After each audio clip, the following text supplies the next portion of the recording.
Hello friends, welcome back to GKSSB aspirants. जैसे कि हमने साइंस एंड टेक्नोलॉजी की सीरीज स्टार्ट की है, जिसमें हम लास्ट 6 मंथ से जितने भी साइंस एंड टेक्नोलॉजी से रिलेटेड इंपॉर्टेंट करंट अफेयर्स हैं वो सब हम डिस्कस कर रहे हैं। इससे पहले जो है 3 लेक्चर्स इस पे आ चुके हैं। आज का हमारा जो है वो लेक्चर नंबर 4 है। इसमें भी हम 10 to 12 क्वेश्चंस जो हैं important question science and technology से रिलेटेड वो डिस्कस करेंगे। तो इसी के साथ जो बच्चे चैनल पे न्यू हैं, फर्स्ट टाइम विजिट कर रहे हैं, तो उन्होंने अभी प्रीवियस लेक्चर्स नहीं देखे इसके, तो आप लोग प्लेलिस्ट में जाके देख सकते हो। Then come to this lecture. तो अगर आप लोगों को किसी भी लेक्चर का PDF चाहिए, उसके लिए आप हमारा टेलीग्राम ग्रुप ज्वाइन कर सकते हो, लिंक आपको डिस्क्रिप्शन में मिल जाएगा। ठीक है, तो चलिए स्टार्ट करते हैं हमारा आज का लेक्चर। क्वेश्चन नंबर 1 है, xylitol new sugar substitute has developed by. xylitol एक नया शुगर सब्सटीट्यूट है, डेवलप किया गया है। तो बताना है किसके द्वारा ये डेवलप किया गया है।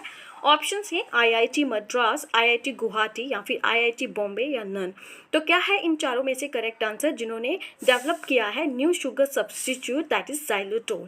तो करेक्ट आंसर है इसका ऑप्शन बी, IIT गुवाहाटी द्वारा जो है ये डेवलप किया गया है new sugar substitute xylitol। Option B जो है इस क्वेश्चन का यहाँ पे करेक्ट आंसर है। तो xylitol क्या है, ये नेचुरल शुगर सब्सटीट्यूट है जो कि सेफ है किसके लिए, डायबिटिक्स के लिए। ठीक है, सो ऑप्शन बी जो है इस क्वेश्चन का यहाँ पे करेक्ट आंसर है, याद रखना है। Then come to next question.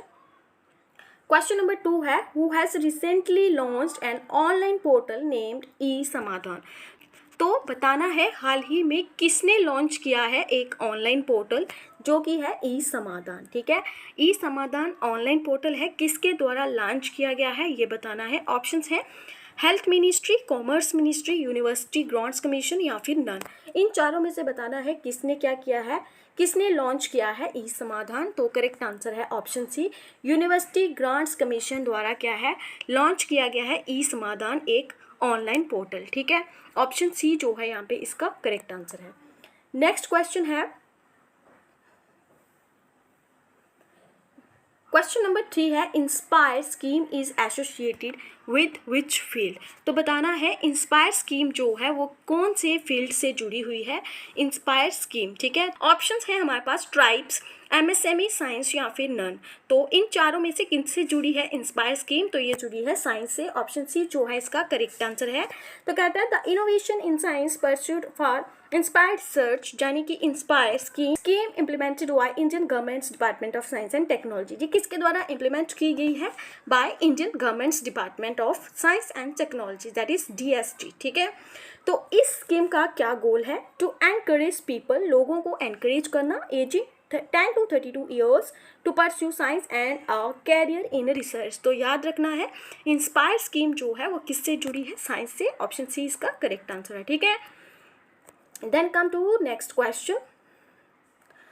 Question number 4 है, Indian biological data centre has been inaugurated by. तो बताना है इंडियन बायोलॉजिकल डाटा सेंटर जो है किसके द्वारा इनॉग्रेट किया गया है।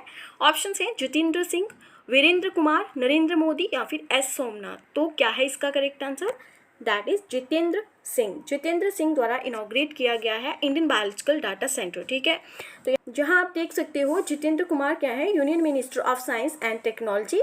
It is the first national repository for life science data. ठीक है, तो क्या गोल है इसका, provide IT platform for achieving of biological data originating from India. तो याद रखना है इंडियन बायोलॉजिकल डाटा सेंटर जो है किसके द्वारा इनॉग्रेट किया गया है, जितेंद्र सिंह। ठीक है, करेक्ट आंसर है ऑप्शन ए।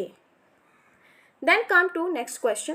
क्वेश्चन नंबर 5 है, space x Falcon heavy rocket is developed by. तो बताना है ये जो रॉकेट है space x Falcon heavy rocket, ये किसके द्वारा डेवलप किया गया है। ऑप्शन है इंडिया, USA, रशिया या फिर चाइना। तो किसने किया है इसे डेवलप, तो किया है USA ने। ऑप्शन बी जो है यहाँ पे इसका करेक्ट आंसर है। तो इसका क्या गोल है, to send US military satellite into space.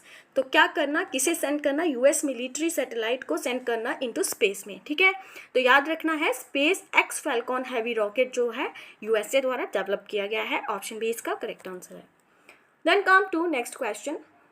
Question number 6 है, Overhauser magnetometer is an instrument to detect. Overhauser magnetometer जो है वो एक इंस्ट्रूमेंट है, किसके लिए है, किसे डिटेक्ट करता है, वो बताना है।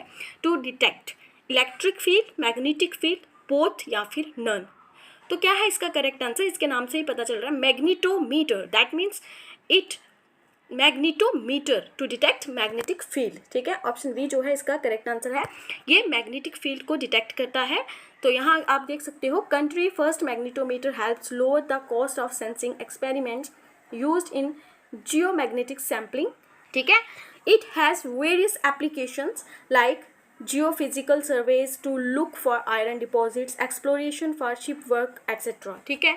तो याद रखना है, ओवर हासन मैग्नेटोमीटर जो इंस्ट्रूमेंट है वो किसे डिटेक्ट करता है, मैग्नेटिक फील्ड को डिटेक्ट करता है। ऑप्शन बी जो है इसका यहाँ पे करेक्ट आंसर है, ठीक है। नेक्स्ट क्वेश्चन है, viral spillover risk are associated with.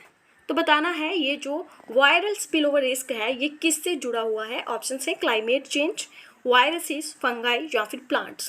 तो इन चारों में से किससे जुड़ा है वायरल स्पिलओवर रिस्क। तो बताना है, करेक्ट आंसर है इसका ऑप्शन ए, क्लाइमेट चेंज से, ठीक है। ये किससे जुड़ा है, क्लाइमेट चेंज से। तो यहाँ देख सकते हैं, climate change could increase the risk of viral spillover in several parts of the world, this could cause pandemics in the future, ठीक है। Viral spillover occurs when viruses overcome several barriers to infect new host from reservoir host। तो याद रखना है, viral spill over risk जो है ये किससे जुड़ा है, क्लाइमेट चेंज से। करेक्ट आंसर है ऑप्शन ए, ठीक है।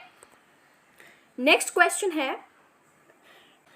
क्वेश्चन है are new species of plants elminia multiflora was recently discovered in. बताना है, एल्मीनिया मल्टीफ्लोरा प्लांट का एक नया स्पीशीज जो कि रिसेंटली हाल ही में डिस्कवर्ड हुआ है। तो बताना है कहाँ डिस्कवर्ड हुआ है। ऑप्शन हैं केरला, राजस्थान, आंध्र प्रदेश या फिर हरियाणा। तो क्या है इसका correct answer, that is Kerala. ये कहाँ हुआ है, केरला में डिस्कवर्ड हुआ है नया स्पीशीज प्लांट एल्मीनिया मल्टीफ्लोरा का, ठीक है। याद रखना है, ऑप्शन 1 इसका यहाँ पे करेक्ट आंसर है। नेक्स्ट क्वेश्चन है, Kuafu 1 is the first space based solar telescope of which country. Kuafu 1 is a, तो बताना है क्वाफू 1 जो है वो पहला स्पेस बेस्ड सोलर टेलीस्कोप है कौन सी कंट्री का। ऑप्शन है इंडिया, चाइना, रशिया या फिर जापान। तो क्या है इसका correct answer, that is China.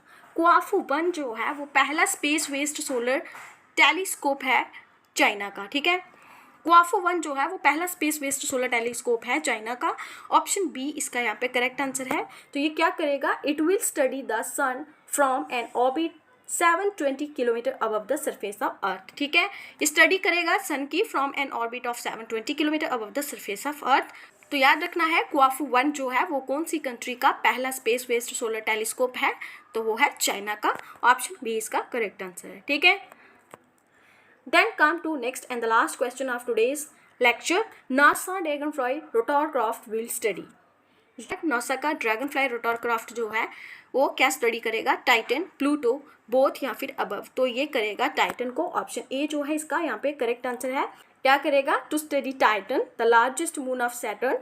Saturn का लार्जेस्ट मून है टाइटन, ठीक है। लॉन्च इन 2027 में लॉन्च होगा। It will be the first flying machine targeting a celestial body in the outer solar system. तो ये एक पहला फ्लाइंग मशीन है जो कि टारगेट करेगा सेलेस्टियल बॉडी को किसी आउटर सोलर सिस्टम में, ठीक है। तो याद रखना है, नासा ड्रैगनफ्लाई रोटरक्राफ्ट जो है वो किसे स्टडी करेगा, टाइटन को। ऑप्शन ए इसका करेक्ट आंसर है, ठीक है। तो ये कुछ क्वेश्चन थे साइंस एंड टेक्नोलॉजी से रिलेटेड जो आज के इस लेक्चर में हमने डिस्कस किए। आई होप ये आपके लिए हेल्पफुल होंगे। तो इसी के साथ जो बच्चे चैनल पे न्यू हैं, फर्स्ट टाइम विजिट कर रहे हैं, चैनल को सब्सक्राइब कर लीजिए, बेल आइकन ऑन कर लीजिए ताकि हमारे एंड से जब भी कोई इसी तरह की न्यू एजुकेशनल वीडियो अपलोड हो उसका आपको नोटिफिकेशन टाइमली मिलता रहे। Thank you, have a nice day.